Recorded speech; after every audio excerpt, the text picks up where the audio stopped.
Tawagan natin si Linda. Total kapamilya pa rin naman siya. Tama si Papa. Nag-aalala rin ako sa kanya.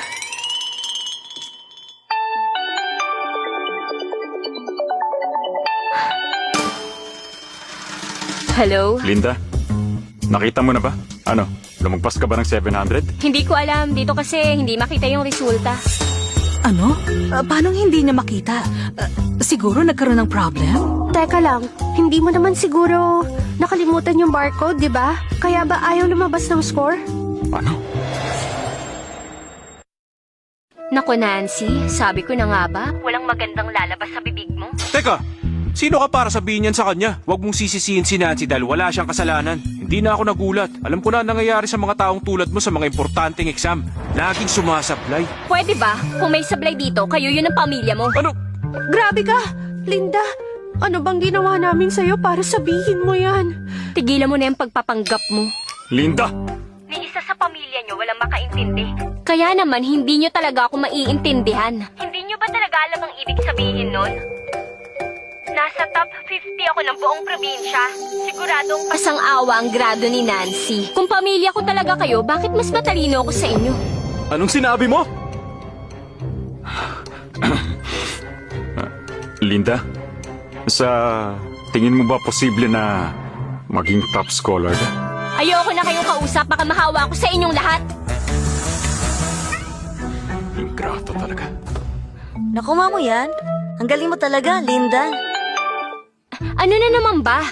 Linda, hello. I-check mo na online. Lumabas na ang resulta. Ikaw ang top scholar sa capital city. Viral ang interview mo.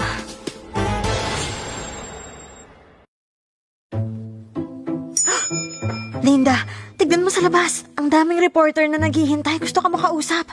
Bakit ayaw mo magpakita? Magpapakita rin naman ako, pero hindi pa ngayon. Ha? Hihintayin ko yung tamang oras. Si Linda. Ang interview ni Linda. Siya nga ang top scholar ng capital city. Hindi ako makapaniwala. Si Linda Walker. Siya nga talagang naging top scholar. May entrance sa isang top scholar ng pamilya natin. Pinagpala talaga tayo.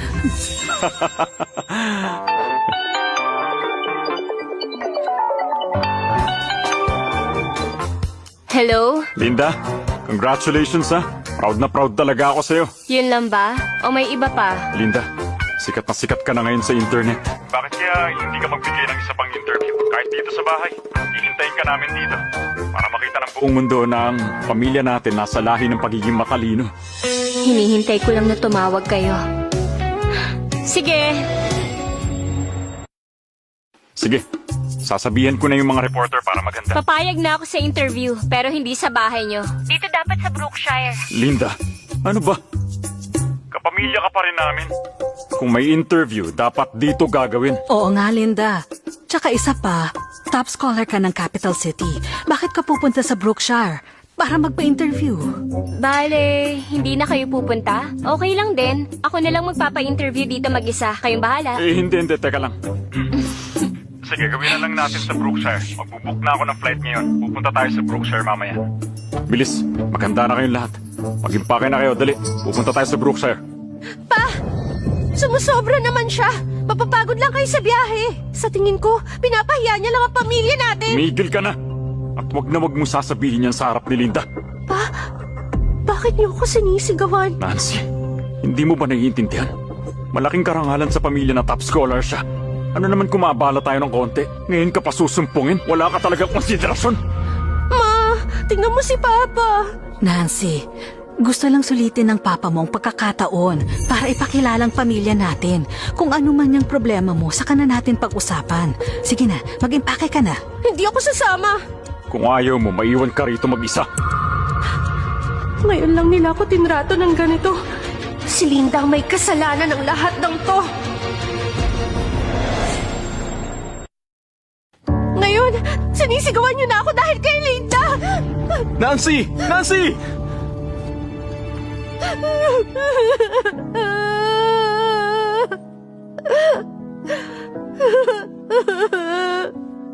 Tahan na, nasasaktan din ako. Sabihin mo nga, dahil ba hindi maganda ang grades ko, kaya hindi na nila ako mahal? Naging top scholar lang si Linda. Pinagpalit na ako ni Mama at Papa sa kanya. Hindi yan totoo. Mahal ka pa rin namin. Iniisip lang kasi ni Papa ang kumpanya. Sabi ko na nga ba, matagal ko na rin namang alam. Mas matimbang si Linda kay Papa kaysa sa akin. Kahit yung kumpanya, mas importante pa.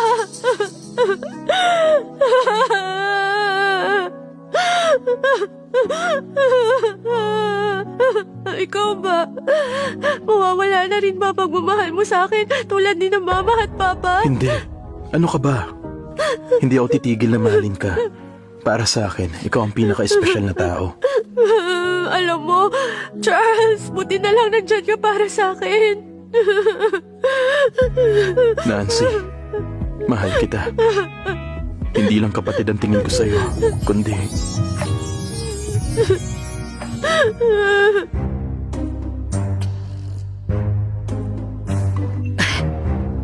Ang sama talaga ng hangin sa lugar na to. Mamaya bumili tayo ng air purifier. Ito na yung pinakamagandang hotel sa Brookshire. Pwede na rin siguro to. Kadiri dito, ang kalat sa paligid. Nakakainis. Kung may problema kayo, umuwi na kayo. Huwag kayong matopobre. Hoy, makinig ka sa akin! Tumigil ka nga. Bakit mo dinuduro ang kapatid mo? Sandali. Linda, tama ka. Baka medyo nabigla lang kami. Huwag ka na magalit, ha? Linda, gusto mo bang tumabi sa akin mamaya? Marami akong mga ikakwento sa'yo. Totoo nga, kapag may nararating ka na, pakiramdam mo lahat na lang ng tao mabait. Huwag na lang, magkakaroon ako ng interview sa bahay ampunan. Agahan niyo na lang. Linda, Linda!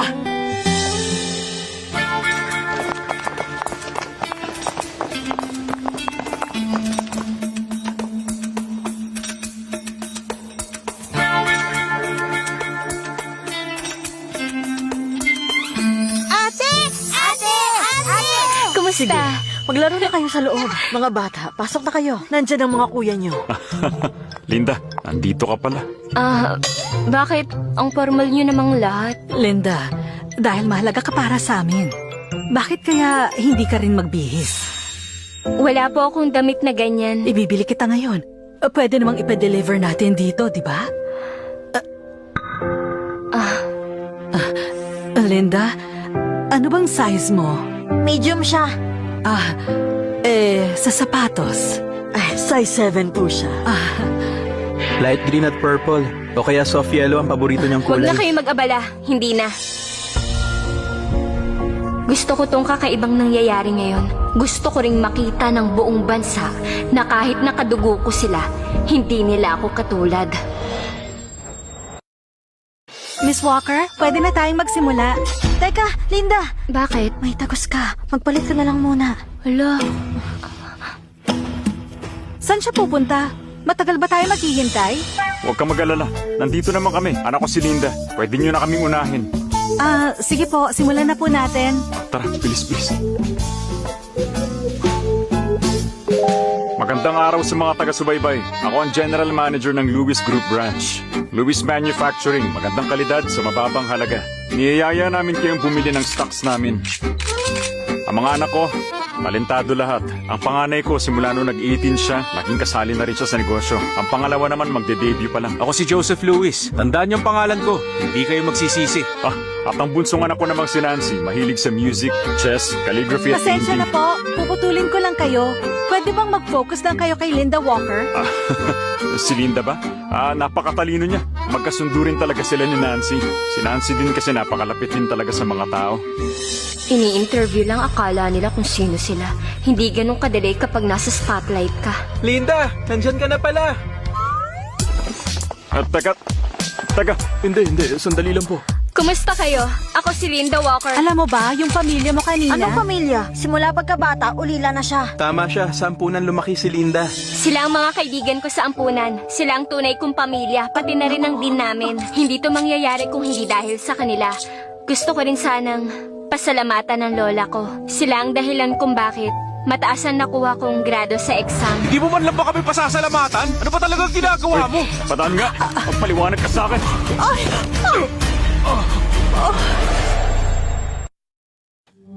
Yung top scholar pala ng Capital City galing sa ampunan. Kawawa naman. Ang sipag pa naman niya. Nabalitaan mo ba? Lumabas ang kwento niya. Kasama pala siya sa Lewis family.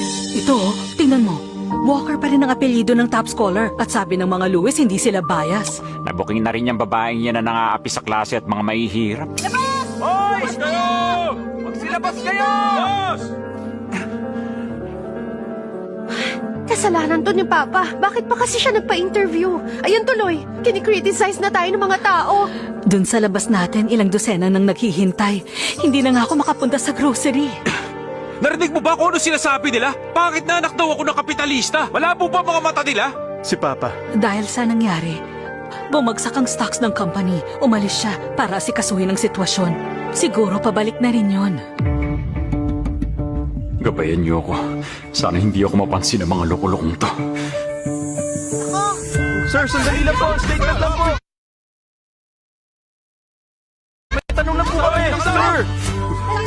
Matagal niyo na bang inaabuso si Linda? Hindi yung totoo. Pinamanit mo, may hirap! Sino ka ba? Oo nga, hindi ba bawat butil ng kanin kinakain mo galing sa Brookshire? Patay ka na!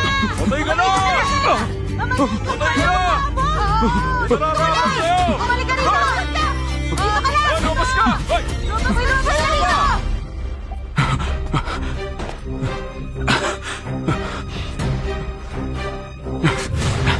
Honey, anong nangyari? Tawagan mo na si Linda ngayon para linawin ang mga chismis sa atin. Ilang beses ko na siyang tinawagan, pero mukhang binlock niyo tayong lahat. Ah!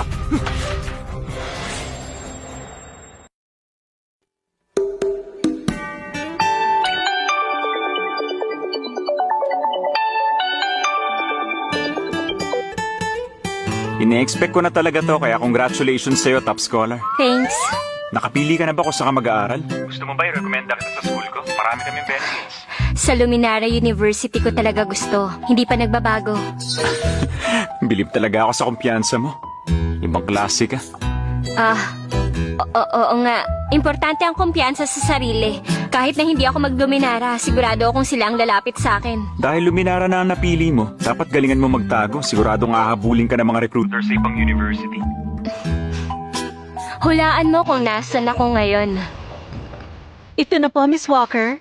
Kakahugas ko lang ng mga prutas. Sige po, kumain na kayo. Basta i-text niyo lang ako kapag may kailangan kayo ulit. Salamat po, Miss Moore. Welcome po.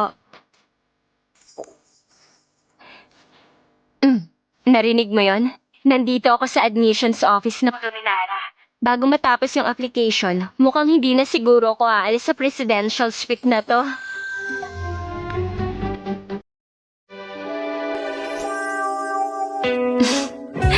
Katulad ng determination ka sa exam, magtatagumpay ako sa lahat. Kung ganon, kukunin ko ang lahat mula sa pamilya ng mga Lubis.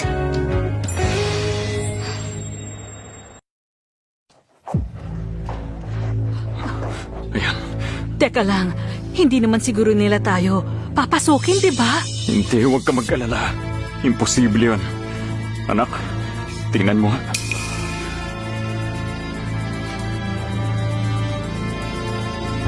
Tiga Lewis family pa. Nagpadala na sila ng tao. Mabuti naman. Siguro nandito sila para tulungan tayo sa problema. Mabuti na lang dumating kayo. Kung ano man ang kailangan kong gawin, handa kaming tumulong. Basta sabihin nyo lang sa akin. Makipagtulungan ka na lang. Kunin mo official seal, property certificates at lahat ng bagay na may kinalaman sa headquarters. Dalhin mo lahat sa akin. Pero Anong gagawin niyo doon? Basta gawin nyo na lang. Pag di nyo binigay, mga tao ko mismo ang kukuha.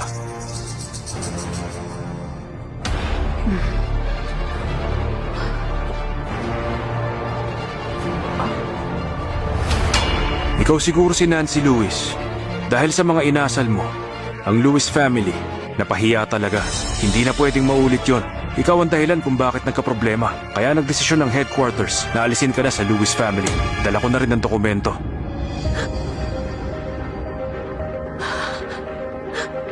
Inaalis na ba talaga ako ng Lewis family? hindi. Hindi nila pwedeng gawin to. Hindi nyo siya pwedeng paalisin. Oo nga, kapamilya namin siya. Ikaw, pati ikaw, tanggal ka na rin sa management. Kung hindi nyo tatanggapin, pwede na kayong umalis sa Lewis family. Nasa sa inyo na ang desisyon. Inabandunan nila tayong lahat. Tapos na ang lahat. Yung batang pinanak ko. Pa! Oh, honey! Papa! Pa! Papa! Sira na ang lahat. Lahat ng mga pinaghirapan ko. Pero honey, kahit na kinuha ng headquarters ang shares natin, nasa atin pa rin ang subsidiary. Basta't sama-sama lang tayo at patuloy na magtulungan, sigurado malalagpasan natin to. Tama. Yung subsidiary pala. Oo, kung mamamanage natin yun ng maayos at makuha ang atensyon ng headquarters, pwede pa nating maayos to. Oo, tama ka. Mabuti na intindihan mo. Ito, uminom ka ng gamot. Si Nancy mukhang nabigla talaga. Pupuntahan ko lang siya. Sige. Kuya, bakit ginawa sa akin ng headquarters to? Hindi ko to kasalanan. Kasalanan ni Linda to.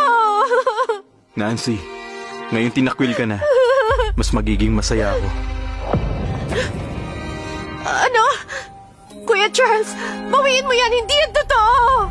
Huwag mo akong tawagin kuya. Hindi ka na parte ng pamilya namin. Hindi mo na ako kapatid. Anong ibig mong sabihin? Ano ba to? Nancy, hindi ka talaga namin kapatid. Hindi ka namin kadugo. Pwede na tayo magsama.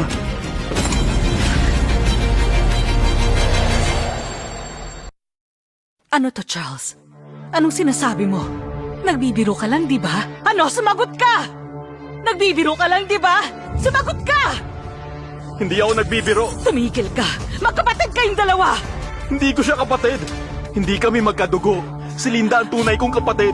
Hindi ko tinatong kapatid si Nancy. Ano bang pinagsasasabi mo dyan? Baka may mangyayari kay Mama. Nancy, mahal na mahal kita. Hindi kita kapatid. Hindi kita kadugo. Pwede tayo magpakasal. Pwede tayo maging masaya. Tumahimik ka na! Lumayas ka dito! Simula ngayon, hindi na kayo magkikita! Layas! Ayoko! Ma, pakinggan niyo naman ako. Hindi natin kapamilya si Nancy. Bakit ba hindi mo nalang tanggapin yun? Walang hiya ka! Wala ba katahimikan sa bahay na to? Tumigil ka! Anong ginagawa niyong dalawa?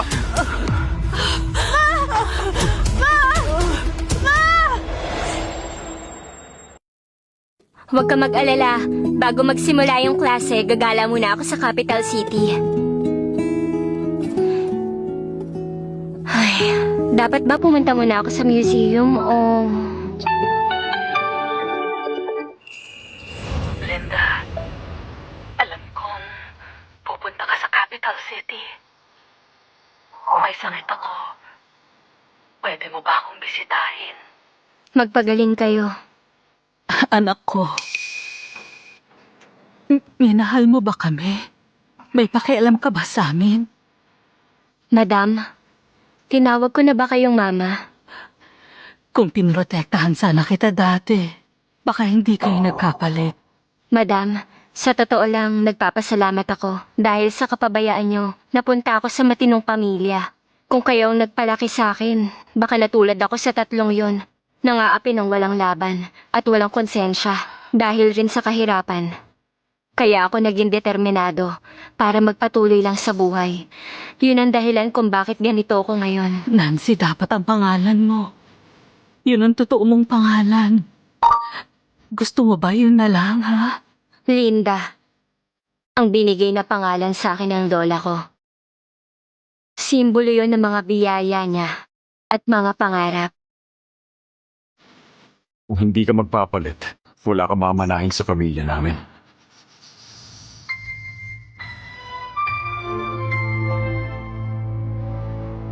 Ito. Wala akong gustong manahin. Sa inyo na yun lahat. Akala mo ba kaya mo kaming papagsakin? Hindi mo kaya ang Lewis family! Hindi kayo nakakasiguro. Gagamitin ko ang kapangyarihan ko laban sa pamilya ng Lewis dahil sa pagmamahal ni Lola, magtatagumpay ako.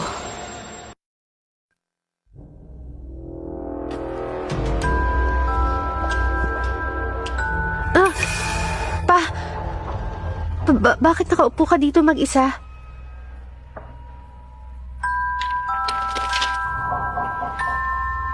Nancy, pinagtutulungan na tayo ng main family. Kapag nagpatuloy ito, pati branch office mawawala. Nancy, kahit hindi kita tunay na anak, alam mong Pinalaki kita na buhay, prinsesa. Kahit nung tinakwil ka, pinatira pa rin kita sa bahay.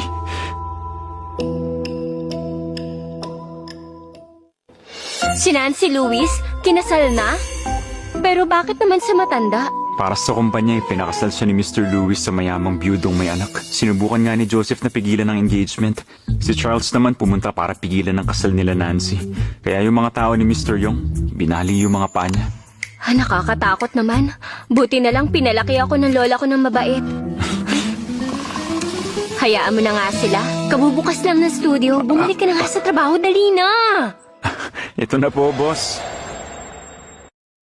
Ma'am, wala pang reply.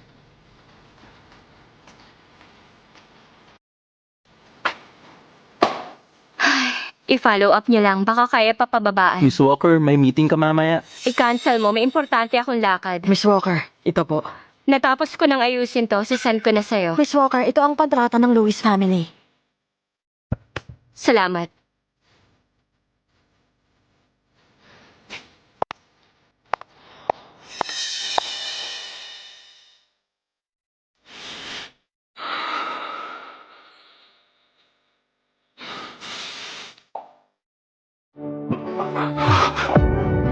Mabuti nakarating ka.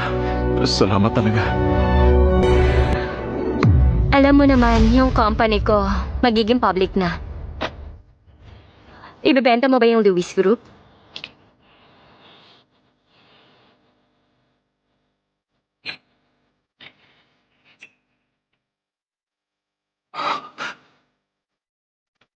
Baka pwede mo kong tirahan kahit konti. Kung gusto mo maghintay ka pa, para tuluyang kayo mawala ng value. Tsaka ka magmakaawa. Oo, sige. Sige.